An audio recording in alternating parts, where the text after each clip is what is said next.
right, thank you very much, Dan. We are back with FFA Day on KSMO.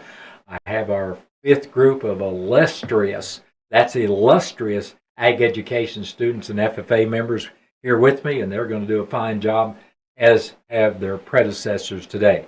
We've had a great group of kids all day long, and they've done a very good job of answering questions and sharing what they think about ag education, FFA, and talking about their future as well. And I'm sure this group will do just as well. I would like, first of all, for them to introduce themselves, tell a little bit about your background. If you want to tell who your parents are, that kind of thing, that's fine. It doesn't matter who goes first. It's just a matter of making sure all five of you get your airtime. So, who wants to go first? Sometimes it's best to go first because somebody else doesn't steal your ammunition for later in the discussion. I'm Bailey Maheron. I'm a sophomore, and it's my second year in FFA. Bailey Maheron. Okay. Will's daughter? No, you're the Jeremy. other Maherons. Yeah. Jeremy. Yeah. Okay. I think I had Jeremy as a student too. He works at State Farm now. Yeah. I talk to him on the phone every once in a while. He takes my money. So, all right, I'm sorry. Others of you, introduce yourselves. I'm Abby Carroll. I'm a sophomore, and this is my second year in. Very good. Gentlemen? My name's Casey Chapman. I'm a senior, and I'm the chapter secretary. Very good. My name's Bryce Martin. I'm a sophomore. It's my second year in FFA. My parents are Brent and Amy Martin. Okay, very good. My name is Andrew Poop. It's my second year in ag. Okay. Andrew, I'll keep you sorted out over there. All right, first thing that I usually ask most of the groups is, why did you decide to enroll in ag education and become an FFA member? Why did you make that decision? So it doesn't matter who goes first. I started doing ag because people older than me were talking about it, and I kind of, around my 8th grade year, I started realizing that I wanted to pursue something in the ag field when I got older, so I decided that would probably be best if I started doing FFA to learn more about everything. Very good. Someone else? I joined ag because my older sister Lori got into it, and she said it was amazing, and the program was just awesome, so I decided to try it out. It's been amazing. That's a good reason. Listening to peers and relatives about the program and what experiences they've had are good reasons. Gentlemen? I've always heard ag was a good thing to pursue in school, and I was told I really need to be in ag and I'd enjoy it. Were you required to take it? Almost. Just about as close. Knowing Casey's family, yeah, he's about as close to requiring that he take ag as you can be. So I guess he could have optioned out, but he probably had to work harder on the farm, wouldn't you? Yeah. All right. Bryce or Andrew?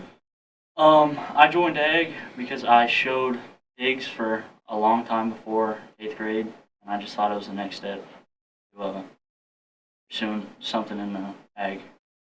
Okay, very good. I think I'm eating ham steaks off of one of the Martin pigs right now from this last year. Well, your brother's pig over at the expo. Andrew, your turn.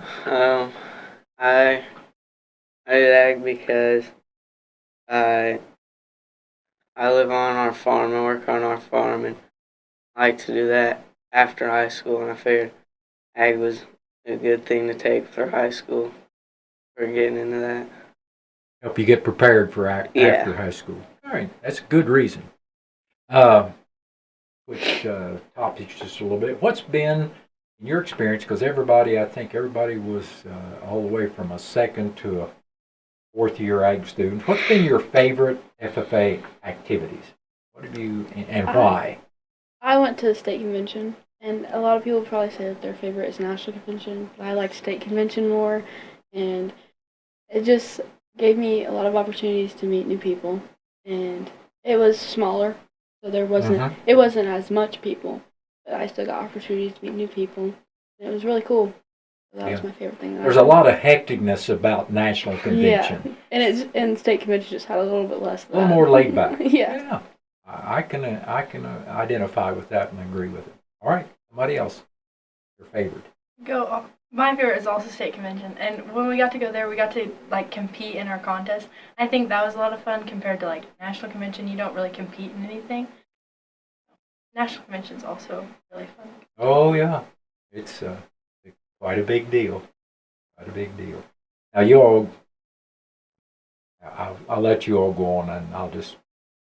I like to lead you into talking about some different things, but sometimes I spend too much time talking about specifics. Okay, you gentlemen, what have been some of your favorite FFA activities? I enjoy going to Fantasy Feed Out in Columbia at Mizzou's South Farm Mm-hmm. and picking steers that we think will be the most efficient and profitable in a feed yard. Did you also do that last year? Yes. I was going to say, I think that's the second time I've heard of our FFA members being involved in that activity. So, sounds like quite an experience. And Yes. getting to go to the University of Missouri in itself is, and seeing something besides what you see at state convention. State convention, you all were in a contest team. Mm-hmm. You got to go to that contest site, Mm-hmm. but you really didn't get to see some of the other university offerings that are there. All right, others of you, Bryce or Andrew, other activities you've been involved in are some of the same. What's been your favorites? I taught at beef days, mainly over just a pig, Mm-hmm. break it down, stuff like that. But I also did livestock judging last year as a CDE, and I really enjoyed it. Cold. We had to stand outside. Yeah, cold. Yeah. It's a challenge in so many different ways, all the way from the weather to learning all the materials. So, yeah, that's quite a challenge. Okay. Andrew? I haven't really gone to that much of the things. I haven't gone to state convention or anything like that, but I like to go to national convention next year. That's a good goal to have. It'll be quite an accomplishment and worth it. Worth it, very much so. Okay, we kind of got into the CDEs a little bit. Tell us if there are other career development events you've been involved in. Would you share information about that? Tell us a little bit about it. I know the girls and Bryce have shared about theirs. And Casey, actually, it wasn't a CDE, but did you also do a CDE in the past? Yes. What'd you do? I've done dairy cattle judging, and I'm doing dairy cattle judging again this year. And I went to state for agronomy and ag mechanics my sophomore year. You've been very active in the career Yes. development events. Good. Me and Abby last year we did FFA knowledge for our freshman year, Mhm. and we went to state for. That's what we went to state for, and that's what I did for an LDE last year. And this year I'm doing a CDE. Me and Abby are both doing food science together. So Okay, very good. What's the difference in a CDE and an LDE? So LDE is a leadership development event, and then a CDE is a career development event. And like a CDE is more like the judging Mhm. side of things, and then the LDEs are like speeches and like stuff like that, kind of.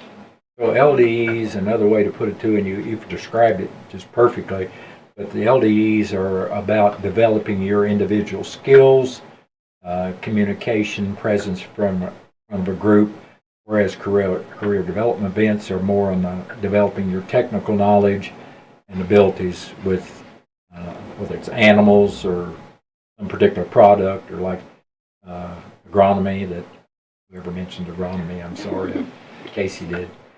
Okay, anything else on CDEs or LDEs? I did creed speaking last year for an LDE also, and that was lots of fun. Yeah? Because I feel like it was good getting to be in front of people and talking. All right, very good. Yeah, creed speaking is LDE is it's very competitive. I know that's difficult, very difficult.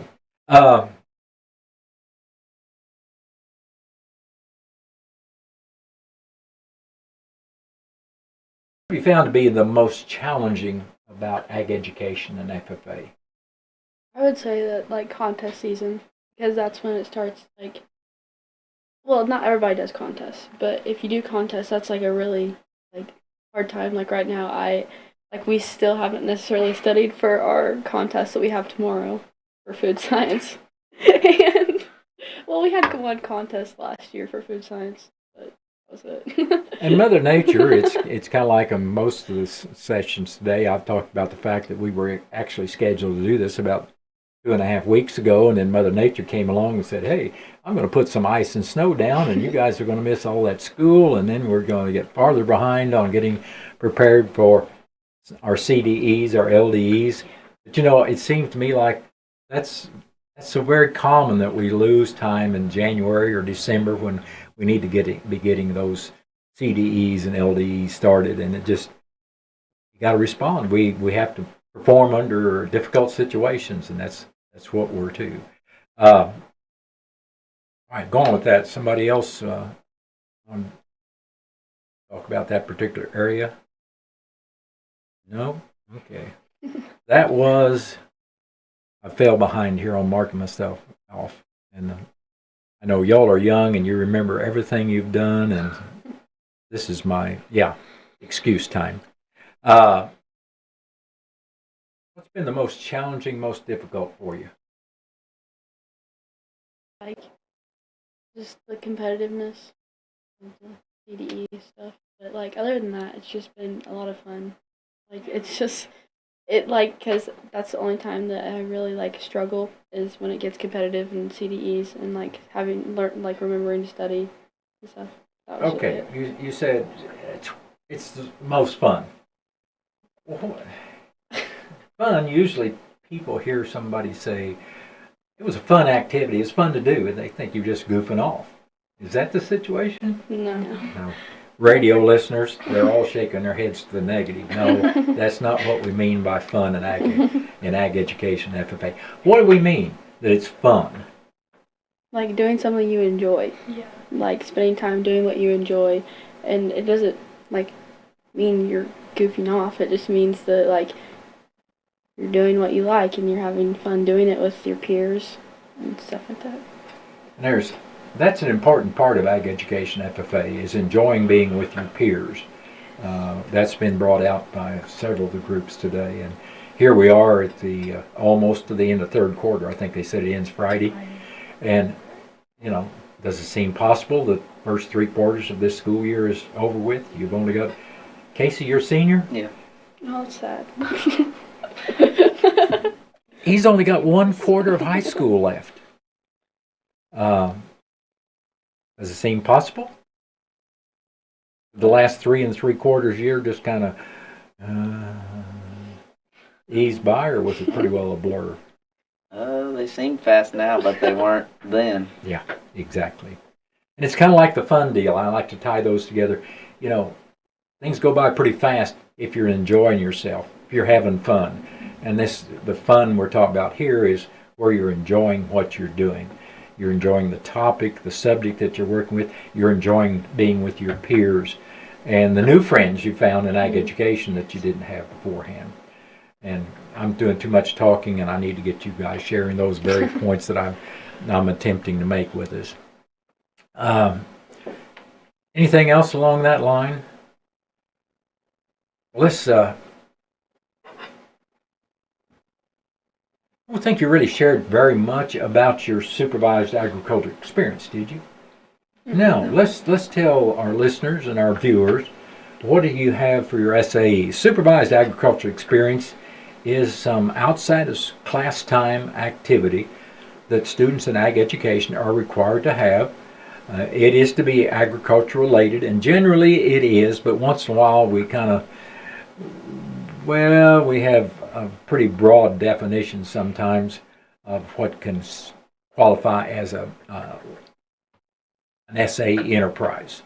So if you would, share what your SAEs are to meet that requirement in ag education. My SAE is definitely one of those that's a broad definition. But last year I started a jewelry business where I make like Western like style jewelry, and that's what my SAE is. But you do have to work with natural resources Yeah. a lot in doing Yeah. that, right? And So, that's what Miss J told me. So yeah, exactly. So, and you're not the first person to do that either, because I remember that Abby's sister also did and still does the same thing. So, okay, others of you, your SAE. My SAE is also a small business, so I sell freshies, soaps, and sugar scrubs, and then I also have a steer to sell at the expo. Ah, a variety of different enterprises that you're involved in. Good. All right. Who's next? My SAE is raising registered Red Angus cattle that I sell the bulls and heifers to a bull developer, and I raise a steer for the expo. Okay. My SAE is pork production, and I'm probably not as big as I'd want to be right now. I'm usually just raising a hog for the Dane County Expo, Mm-hmm. and I've been doing that for almost 10 years. Yeah. I can remember when Bryce was just a little Bryce showing his first pig at the expo. So yeah, it's hard to believe you have a decade of experience doing that. It really is, but time passes by so fast. All right, we're over to Andrew. What do you do for your SAE? I work on our farm raising beef cattle. Okay, and sometimes that is one of the really good SAEs is working for somebody on a farm, either a home farm or a neighbor's or somebody else's. So that gives you an idea about this group, what their supervised agriculture experience is, and a little bit about the background about the why of it. Students are required to have an SAE as part of their ag education experience. What do you feel have been the biggest benefits to you of being in ag education and FFA? for me, it's always been I used to struggle really bad with talking in front of people and like talking to people, like just in public places. But I don't struggle with that anymore, and I'm a lot more bubbly and open to talk to people. So it's really helped me out with my people skills. Absolutely. That's good. All right. Somebody else. Benefits to you. One of the biggest benefits is just all the skills that you learn, whether you're doing LCD, CD, that all eventually will probably help you down the line, and you really do get a good sense of community from FFA. Oh, yeah. Y'all are very, very involved in different community activities, and that's just awesome. You want to mention some of those activities that because I know some of the other groups have. We were supposed to go down to Montauk in February and build park benches and stuff, but that got canceled by weather. Mother Nature just has been rough on us this year, all the way from the November floods to the winter, trying to get things redone from the floods. And yeah, so one of the community events that they had planned, but Mother Nature didn't allow to happen. So, other community things, activities? Abby? I know at the beginning of this school year, we went to Pull Tight and we planted trees down there. That was lots of fun. We just had the community fish fry, which was also fun to help out with. And the community fish fry was that scheduled originally during FFA week? Yes, it was. Okay. And it had to get moved. Exactly. What other activities during National FFA week did you conduct? Dirtiest and cleanest truck. That was We dressed up. Yeah, those are right. We had a church service the Sunday Oh yeah. prior to the week. We had the church service. So lots of different activities involving FFA chapter members. Okay.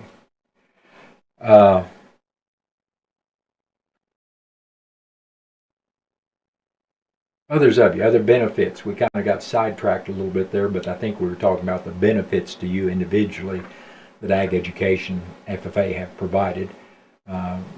Other points that you'd like to share from the rest of you? Bailey got to start out on that, and we kind of went off on the community thing, but now we'll come back to it. How have you benefited? Like Abby? what Bailey said, I feel like it's helped my confidence in just talking in front of people. I feel like now I'm more confident in just going up and talking to somebody. So it's really helped with that. Our advisors, they really do a good job of supporting us as individuals, point us in the right direction of, scheduling classes, which we're doing this week. Yeah, I heard a little bit about that today. Oh yeah.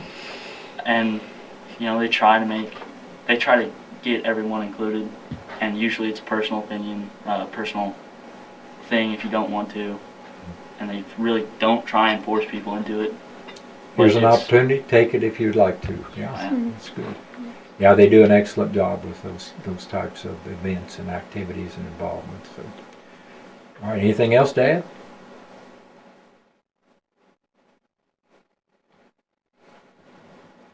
Well, what if you had the situation where you were talking to a group of eighth graders and they were getting to ready to enroll for the fall semester? What would you tell them about Ag Education FFA? Why they should consider it? I'll tell you exactly what I told my stepsister when she was thinking about enrolling in ag, and I told her because she knew how important it was to me last year, and it was her 8th grade year when it was my freshman year, and so she saw how excited I was about it all the time, and so she asked me if I thought that she would like it, and I told her that FFA is like a place for everybody. There's a spot for anybody. You can turn anything into agriculture, and and it's helped everybody so much with their people skills. Anybody that I've ever seen, any of my peers, people my age that are struggling with talking, I've seen them change, and I've seen JC open up a lot, which is my stepsister, and it helps everybody, I feel like. Those are some important points that you all are making, and about the fact that there's something there for everybody, and you really need to try it. It's like some other things in life. If you try it and that's not your cup of tea, then you just pour the cup out and you go on to something else. But it'll help if you be open-minded about it. It will help you find that direction you need in life if you don't have that direction, which kind of takes me to another question I've got, and that's about your future plans. We've got all the way from second-year students to senior. What's your future plans? And for the younger ones, second-year students, you talk about both plans for this year and next year in Ag and FFA, but also clear on out after high school. My plan is for next year to do an ag apprenticeship and work at a vet office, and then go to vet school and become a livestock veterinarian. Large animal? Yes, and I want to bring back farm calls. That would be good. That would. We really do need large animal vets, that's for sure. The small animal vets have kind of taken over in terms of occupying the majority of the vet graduates, but man, out on the farm, we need vets that can make farm calls. I know I just had one last Friday come ultrasound my heifers, and that's important to be able to have one that can do that. So, all right, others of you, your future plans.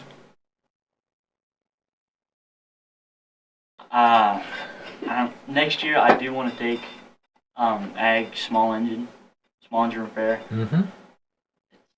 It's just too beneficial not to do it. Oh yeah, absolutely. The stories I could tell you, yeah, but there's lots of them, because I'll be honest, I had never disassembled an engine until I did that in my training to be an ag teacher, and then you start really understanding what's going on in that internal combustion engine, and so much of what you learn, it carries over no matter whether it's a 1-cylinder, 6-cylinder, 4-cylinder, 8-cylinder. It's much of the principles are exactly the same. And so I think that's probably one of the biggest benefits of doing ag.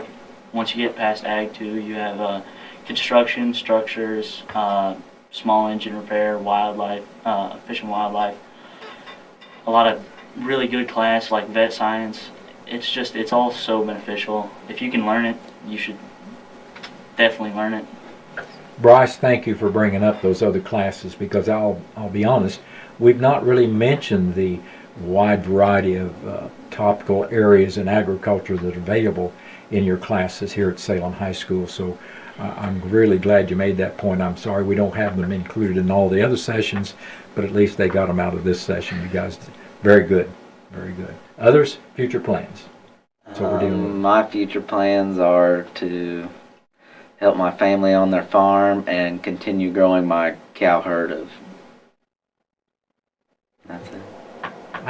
I don't know where I missed it that y'all raise Red Angus. Yeah. Just, I don't know. Because we do too. And so it's surprising that your dad and I haven't had our heads together for longer about the Red Angus breed. So anyway, others, your future plans? What else we got? Andrew? Survive? Yeah. Be pretty good? much. Yeah. I don't blame you. When I graduate, I plan on moving up and working with my uncle on his farm in Nebraska as a ranch hand. He sells grass-fed beef up there. Okay. Sounds like a good plan. That's all our future plans, basically, what they. What are your future And plans? granted, I'm sorry, did I leave you out, Abby? Yeah. I did. I left Abby out. Forgive me. Abby, Terrell, what's your future plans? Well, mine don't necessarily correlate with agriculture, but I plan on continuing taking ag classes in high school, and I want to become a chiropractor after high school. I plan to go to school for that. So. Well, I'll guarantee you there'll be some old farmers you'll get to practice your chiropractic skills on. Lots of them. Because like I've talked to one of the other groups today, there's only about one occupation that results in more injuries than agriculture, and that's mining. And those two are right at the top of the injury list. So you have to be careful. I know I can attest to a few of them, so I'll just shut up on that topic. Don't need to go any farther. All right, I have to be careful to watch our time because we are getting pretty close to the end here. Man, I've been marking off things.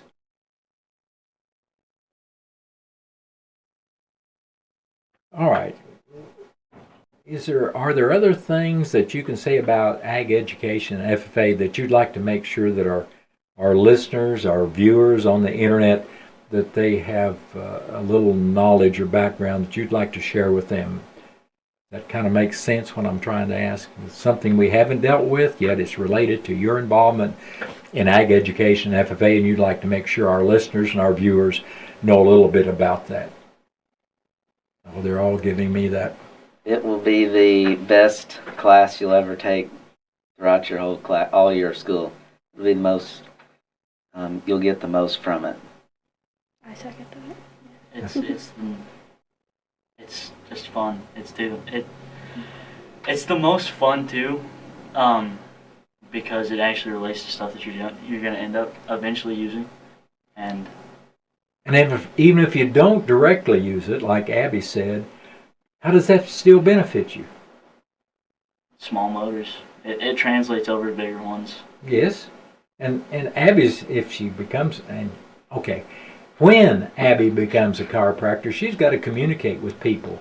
And if somebody the old farmer comes in and she knows he's a farmer, he'll be a patient for her forever if she talks to him about the farm. And she needs to gain enough basic knowledge, which she's going to do through Ag Education FFA, that she can be conversational with him, or her, I shouldn't say just him, because we have a lot of lady farmers as well. And that's going to be a benefit that she's going to carry from ag to that particular occupation. Good points from all these people. These are really good spokespeople for the agricultural industry, for ag education, and FFA. And I know if you're listening on the radio, you got cheated a bit from some of the facial expressions and head nods, as one of these folks would say. Casey was giving his little bit there at the end, and there's 2 or 3 or 4 other heads going, yeah, and big smiles on their faces. So they're all on the same page. They're all enjoying what they're doing, and I think the thing that we want to make sure that comes across to our listeners out there is that number one, these are excellent, excellent young people that enjoy what they're doing. They're great spokespeople for ag education, FFA, agriculture itself, and talk to them. If you cross paths with them, talk to them. If you've got a younger son or daughter, grandson, granddaughter that you'd like to see get involved in this particular part of the educational process at Salem High School, find out from Ms. Johnson, Mr. Sanders, who these guys are name-wise, and put them in touch with those young people that need some influence like these are capable of providing. You guys have done an excellent, excellent job. I appreciate it. You've kind of helped this old man through this, which he definitely needs lots of that. That's for sure. And so we'll wind down here with Casey. I've asked him if he would share a list of some of the 35 to 40 sponsors of FFA Day on KSMO we've had. We couldn't put this on. There's a lot of airtime that has to be paid for, and the only way that can be done is from the good people in Denton County supporting Ag Education FFA by sponsorship of this day on KSMO. So Casey, if you would share that list with our listeners. We would like to thank Robertson's Judson Lumber Company, Heavenly Homestyle Catering and Company, Steelman Abstract and Title Company, Healthy Dent County, Salem's License Bureau, Daryl and Marianne Skiles, The Rusty Pig, Edwards Jones, Joe Brand, and Leah Nash, Financial Advisors. And that's just a small segment of the sponsors of today's programming, because we've changed that list, except for Roberts Judson Lumber Company, which is the overall sponsor. We've changed that list every session just to kind of make it a little shorter time-wise, because you want to hear from the students, and the sponsors want to hear from the students, and that's what hopefully we've been able to provide to you today, first-hand information from these excellent young people that are part of the Salem Ag Education Program and FFA chapter. With that, I'm going to turn the mic back over to Stan. Stan, take it away.